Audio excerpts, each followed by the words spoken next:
नमस्कार। आज हम बीए सेकेंड ईयर के द्वितीय प्रश्न पत्र प्रतिनिधि राजनीतिक विचारक रिप्रेजेंटेटिव पॉलिटिकल थिंकर्स की शुरुआत करने जा रहे हैं। इसमें फर्स्ट यूनिट में कुछ पाश्चात्य विचारक दिए गए हैं, जिनमें पहले राजनीतिक विचारक है प्लेटो। हमें प्लेटो के न्याय, शिक्षा और साम्यवाद संबंधी सिद्धांतों का अध्ययन करना है।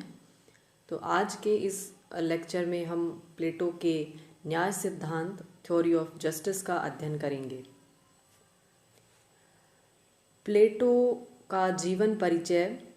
प्लेटो का जन्म 427 ईसा पूर्व में ग्रीक नगर राज्य एथेंस में हुआ था। तत्कालीन ग्रीक में कई छोटे छोटे नगर राज्य थे, एथेंस, स्पार्टा इत्यादि।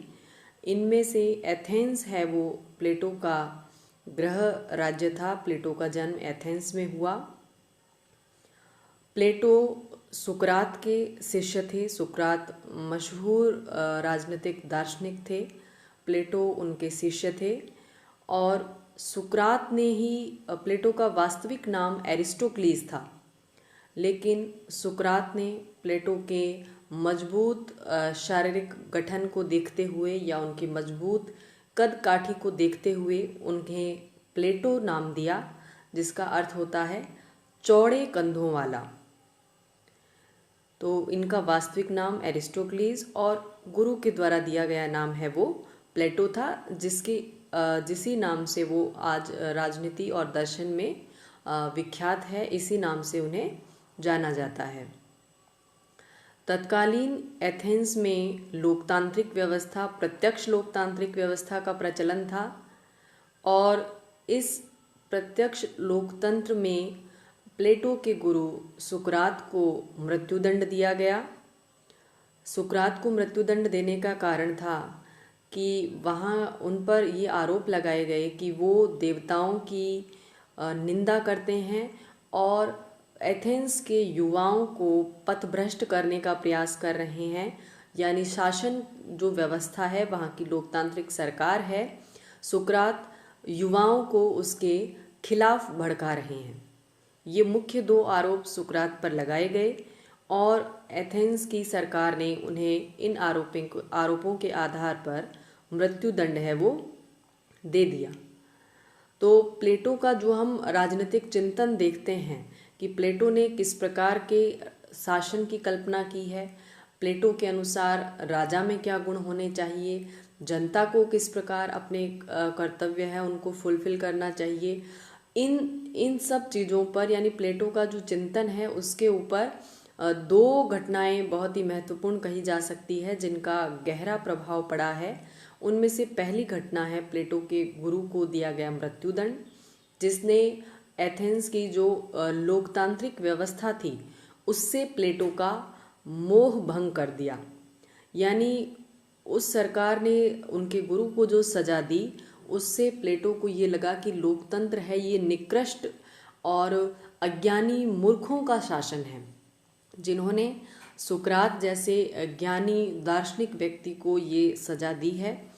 और दूसरा जो घटना प्लेटो के जीवन पर महत्वपूर्ण प्रभाव डालती है वो है एथेंस और स्पार्टा के बीच में हुआ युद्ध।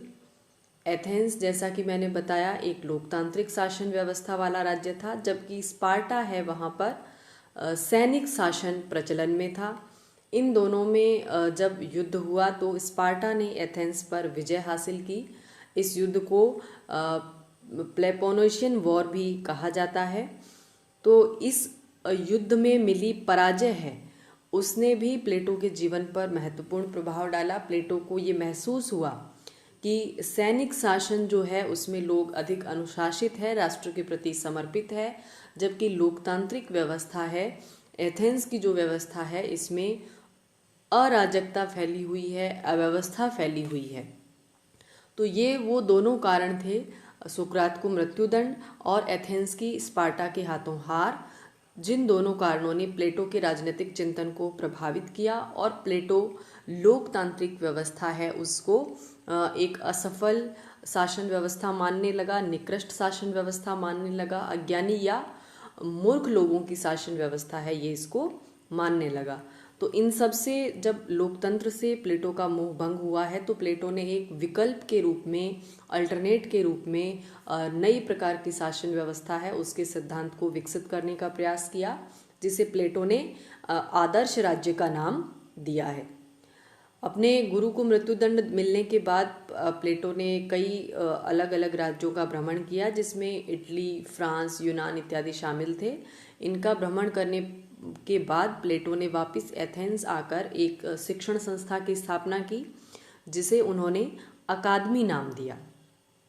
अकादमी को यूरोप का प्रथम विश्वविद्यालय भी कहा जाता है। इस अकादमी में गणित, कानून, राजनीति विज्ञान और दर्शन की शिक्षा दी जाती थी। और इस अकादमी के प्रवेश द्वार पर एक वाक्य अंकित था कि गणित के ज्ञान के बिना यहाँ प्रवेश वर्जित है। गणित जो कि तार्किकता पर आधारित है, जो कि लॉजिक पर आधारित है।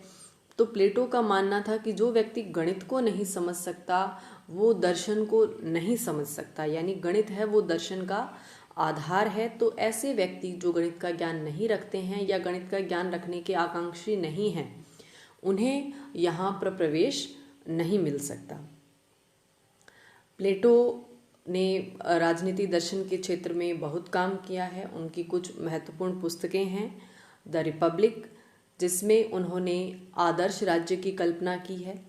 द स्टेट्समैन, जिसमें उन्होंने एक मिश्रित संविधान को अपनाने की वकालत की है, यानी जब आदर्श राज्य का स्वप्न साकार होता नहीं दिखता या वो फलीभूत नहीं हो पा रहा है तो प्लेटो ने उससे थोड़ा समझौता करके एक मिश्रित संवैधानिक व्यवस्था जो है उसको विकसित करने का प्रयास किया। और द लॉज, जो उनके जीवन काल की अंतिम पुस्तक है, उसमें उन्होंने एक सब आइडियल स्टेट या उप आदर्श राज्य की कल्पना की है। जब प्लेटो ने देखा कि इस पृथ्वी पर आदर्श राज्य की, दार्शनिक राजा की स्थापना संभव नहीं है, तो उन्होंने उससे थोड़ा डेविएट करते हुए, उससे थोड़ा हटते हुए एक उप आदर्श राज्य की कल्पना की है। ये तीनों ग्रंथ राजनीति विज्ञान की दृष्टि से बहुत ही महत्वपूर्ण हैं और इनमें से जो प्रथम ग्रंथ है द रिपब्लिक, उससे ही संबंधित है हमारा आज का टॉपिक, न्याय का सिद्धांत।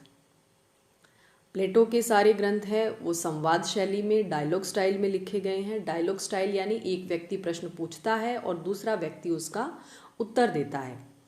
प्लेटो के गुरु सुकरात की मृत्यु होने के पश्चात प्लेटो ने जो ये पुस्तकें लिखी, जिसमें उन्होंने न्याय, आदर्श राज्य के सिद्धांत दिए हैं, इन सभी में वो अपने समय के जो विचारक थे या अपने जो साथी थे उनसे कुछ प्रश्न पूछते हैं। वो प्रश्न वो सुकरात के रूप में उनसे पूछते हैं। अपने आप को सुकरात समझते हुए वो प्रश्न अपने साथियों से वो प्रश्न करते हैं, साथी उस प्रश्न का उत्तर देते हैं। उसमें यदि कोई दोष हो तो फिर से प्लेटो अपना जवाब है वो उनके सामने प्रस्तुत करते हैं और इसी प्रश्नोत्तर को उन्होंने अपनी पुस्तकों में शामिल किया है। तो ये पुस्तकें हैं, ये संवाद शैली में, डायलॉग स्टाइल में लिखी गई है। प्लेटो की जो अध्ययन पद्धति है, मेथड ऑफ स्टडी है, वो डिडक्टिव मेथड है या निगमनात्मक पद्धति है। निगमनात्मक पद्धति में ये जो चिंतन है इसमें सामान्य से विशिष्ट की ओर जाया जाता है, यानी पहले सामान्य परिस्थितियों की कल्पना करके फिर विशेष की ओर जाया जाता है। जैसे कि प्लेटो लोकतांत्रिक व्यवस्था के स्थान पर जो अराजकता है उसको समाप्त करके एक अच्छी शासन व्यवस्था स्थापित करना चाहते हैं। अच्छा शासन उनका सामान्य लक्ष्य है, उससे वो एक विशेष लक्ष्य, एक आदर्श राज्य की ओर बढ़ने का प्रयास करते हैं। तो अध्ययन चिंतन की ये पद्धति है, ये निगमनात्मक पद्धति कहलाती है। मैक्सी एक राजनीतिक आलोचक हुए हैं जिन्होंने प्लेटो के बारे में ये कहा है कि सुकरात प्लेटो में पुनर्जीवित हो गया है, यानी सुकरात की या प्लेटो की गुरु की जो आत्मा है वो प्लेटो में पुनर्जीवित हो गई है, क्योंकि प्लेटो सुकरात के रूप में ही लोगों से प्रश्न करता है। तो मैक्सी ने ये बात कही है। अब हम देखेंगे प्लेटोज थ्योरी ऑफ जस्टिस, प्लेटो का न्याय सिद्धांत। प्लेटो ने अपने न्याय के सिद्धांत के बारे में अपनी पुस्तक द रिपब्लिक में लिखा है। इसका एक सब टाइटल या उपशीर्षक भी है। इसका शीर्षक है द रिपब्लिक और इसका सब टाइटल या पुस्तक का उपशीर्षक है वो है कंसर्निंग द जस्टिस या न्याय से संबंधित।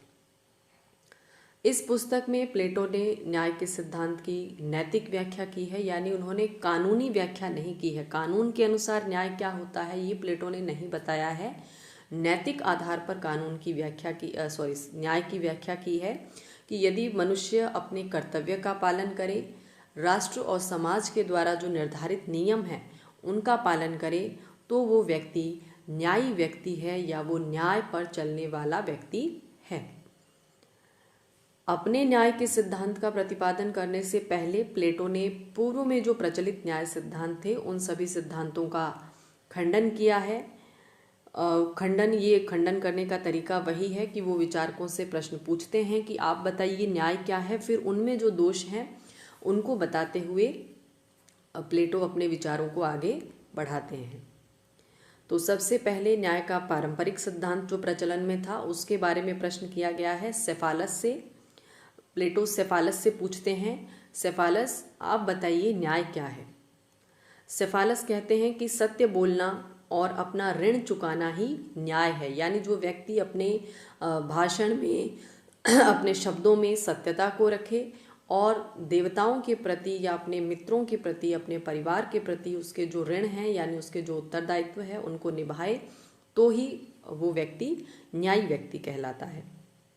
प्लेटो इसका जवाब देते हैं कि ये परिभाषा दोषपूर्ण है, क्योंकि ये सच बोलना और ऋण चुकाना ये दोनों ही काम परिस्थिति के अनुसार न्याय और अन्याय को जन्म दे सकते हैं। मान लीजिए आपके किसी मित्र ने आपको अपना कोई हथियार दिया है। हथियार देते वक्त वो स्वस्थ अवस्था में था, वो कहीं जा रहा है, उसने अपना हथियार आपको दिया है, वो वापस कुछ समय पश्चात लौट कर आता है। अब उसकी मानसिक स्थिति है वो अच्छी नहीं है, वो गुस्से में है या फिर वो अपने भावों पर नियंत्रण नहीं रख पा रहा है और उस स्थिति में वो आपसे अपने हथियार की मांग करता है। और यदि आपको हथियार उसको देते हैं, यानी आप सेफालस के अनुसार उसका ऋण चुका रहे हैं, जो वस्तु उसने आपके यहाँ रखी थी वो आप उसे लौटा रहे हैं, तो सेफालस के अनुसार ये न्याय है। लेकिन वो व्यक्ति उस खराब मानसिक अवस्था में हो सकता है किसी की जान ले ले या अपने साथ ही कुछ गलत कर बैठे। तो ऐसी परिस्थितियों में प्लेटो के अनुसार ये ऋण चुकाना, ये जो कार्य है, ये न्याय और अन्याय दोनों ही हो सकता है। यदि खराब मानसिक अवस्था में आप उन्हें ये हथियार लौटाते हैं तो आप एक तरीके से उनके साथ अन्याय कर रहे हैं। तो प्लेटो कहते हैं सेफालस ये न्याय की परिभाषा है, ये दोषपूर्ण है, और वो न्याय के पारंपरिक सिद्धांत का इस तरीके से खंडन कर देते हैं। इसके पश्चात सेफालस के पुत्र हैं पॉलीमार्कस, इनसे पूछा जाता है न्याय क्या है। पॉलीमार्कस कहते हैं कि मित्र के साथ मित्रता और शत्रु के साथ शत्रुता का व्यवहार करना ही न्याय है। प्लेटो फिर कहते हैं कि ये परिभाषा भी दोषपूर्ण है, क्योंकि कई बार हम मित्र और शत्रु की पहचान नहीं कर पाते हैं। कुछ ऐसे लोग होते हैं जिन्हें हम अपना शत्रु समझते हैं, लेकिन वो अपने हृदय से हमारा भला चाहते हैं या वो हमारी भलाई ही चाहते हैं, तो हम उन्हें शत्रु समझ रहे हैं लेकिन वास्तव में वो हमारे मित्र हैं। तो ये परिभाषा है, ये भी न्याय के लिए सटीक परिभाषा नहीं है। इसके बाद दूसरा जो न्याय का सिद्धांत उस समय प्रचलन में था वो था न्याय का उग्रवादी सिद्धांत। थ्रेसीमेकस से पूछा जाता है न्याय क्या है। थ्रेसीमेकस कहते हैं शक्तिशाली का हित ही न्याय है, यानी जिस कार्य में बलशाली व्यक्ति के हितों की पूर्ति होती है वही कार्य न्याय है, या फिर शक्ति ही न्याय है, पावर इज जस्टिस। शक्तिशाली व्यक्ति अपने हितों की पूर्ति के लिए जो नियम और व्यवस्था बनाएगा वही सब न्याय है। ये परिभाषाएं है, ये थ्रेसीमेकस के द्वारा दी जाती है। प्लेटो कहते हैं कि नहीं, अन्याय है वो कभी भी न्याय से श्रेष्ठ नहीं हो सकता, क्योंकि शक्तिशाली व्यक्ति हो सकता है अपने हितों की पूर्ति के लिए ऐसे नियम बनाए जो दुर्बल व्यक्तियों के हितों में बाधा डालते हो, तो उसे हम न्याय नहीं कह सकते। और शासन है वो एक कला है, ना कि स्वार्थ पूर्ति का साधन। और एक आदर्श शासन व्यवस्था है, उसका लक्ष्य है जनता के हितों का साधन करना, न कि शक्तिशाली व्यक्तियों के हितों की रक्षा करना।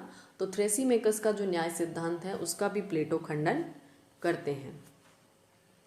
इसके बाद आता है न्याय का व्यवहारवादी सिद्धांत, जिसमें ग्लूकोन आते हैं। ग्लूकोन कहते हैं कि न्याय एक कृत्रिम वस्तु है, ये एक समझौते की उपज है।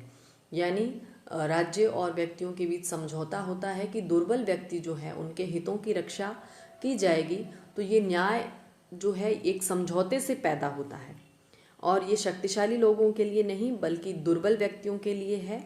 और न्याय भय की संतान है, यानी व्यक्ति नियमों का पालन करना, अपने कर्तव्यों का पालन करना, क्यों कर्तव्यों का पालन करता है? क्योंकि उसे व्यवस्था से भय है कि यदि नियम पालन नहीं किया जाए तो उसे दंड की प्राप्ति होगी। यानी न्याय है वो भय की संतान है। प्लेटो कहता है न्याय भय की संतान नहीं है। व्यक्ति अपनी न्याय जो है कोई बाहरी वस्तु नहीं है, समझौते या कृत्रिम वस्तु न्याय नहीं है। न्याय उसकी अंतरात्मा की उपज है। वो अपने इच्छा से अपने हितों को समझते हुए नियमों का पालन करता है, न कि व्यवस्था के भय से। तो ग्लूकोन ने जो कहा था उसके अनुसार न्याय की उत्पत्ति का आधार क्या है?